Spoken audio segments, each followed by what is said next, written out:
Coríntios, capítulo 12, versículos de 1 a 31. Irmãos, não quero que vocês fiquem na ignorância a respeito dos dons espirituais. Vocês sabem que estavam iludidos quando eram gentios e eram levados para os ídolos mudos. Por isso eu lhes faço saber que ninguém, falando pelo Espírito de Deus, jamais irá dizer, Jesus é maldito. E ninguém pode dizer, Jesus é o Senhor, a não ser pelo Espírito Santo. Existem diferentes dons, mas o Espírito é o mesmo. Existem diferentes ministérios, mas o Senhor é o mesmo.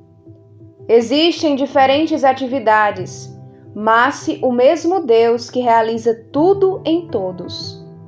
A cada um é concedida a manifestação do Espírito para o bem comum, pois, por meio do Espírito, a um é dada uma palavra de sabedoria, e a outro uma palavra de ciência, segundo o mesmo Espírito. A outro ainda, no mesmo Espírito, é dada a fé, e a outro os dons de cura no único Espírito. A outro o poder de fazer milagres, a outro a profecia, a outro o discernimento dos espíritos, a outro o dom de falar em línguas, a outro o dom de interpretar as línguas. Mas é o único e mesmo Espírito que realiza todas essas coisas, distribuindo seus dons a cada um conforme ele quer. De fato, assim como o corpo é um só e tem muitos membros, e todos os membros do corpo, apesar de serem muitos, são um só corpo, assim também Cristo. Todos nós, judeus ou gregos, escravos ou livres, fomos batizados num só Espírito para sermos um só corpo, e todos bebemos de um só Espírito. De fato, o corpo não se compõe de um só membro, mas de muitos. Se o pé disser, como eu não sou mão, então não pertenço ao corpo, nem por isso deixará de fazer parte do corpo. E se a orelha disser, como eu não sou olho, então não pertenço ao corpo, nem por isso deixará de fazer parte do corpo. Se o corpo todo fosse olho, onde estaria o ouvido? Se todo ele fosse ouvido, onde estaria o olfato? Deus é quem dispõe cada um dos membros no corpo, tal como ele quis. Se todos fossem um só membro, onde estaria o corpo? Portanto, os membros são muitos e o corpo é um só. O olho não pode dizer à mão, não preciso de você.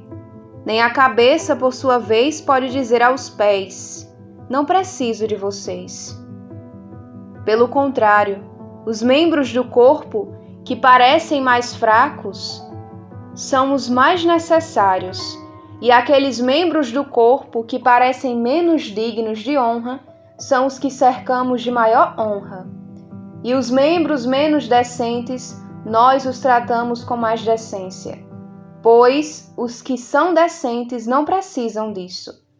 Deus, porém, compôs o corpo, dando maior honra ao membro que tinha falta dela.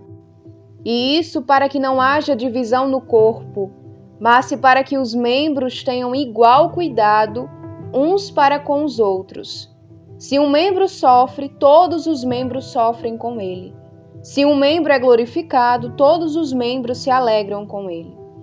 Vocês são o corpo de Cristo, e cada um em seu lugar é membro e parte desse corpo. Ora, Deus assim dispôs na igreja, em primeiro lugar os apóstolos, em segundo lugar os profetas, em terceiro lugar os mestres. A seguir, vêm os dons de milagres, de curas, de ajuda aos necessitados, de administração e de falar línguas diferentes. Todos são apóstolos? Todos são profetas? Todos são mestres? Todos realizam milagres? Todos têm o dom de curar? Todos falam línguas? todas as interpretam? Desejem os dons maiores. E agora vou mostrar para vocês um caminho bem melhor.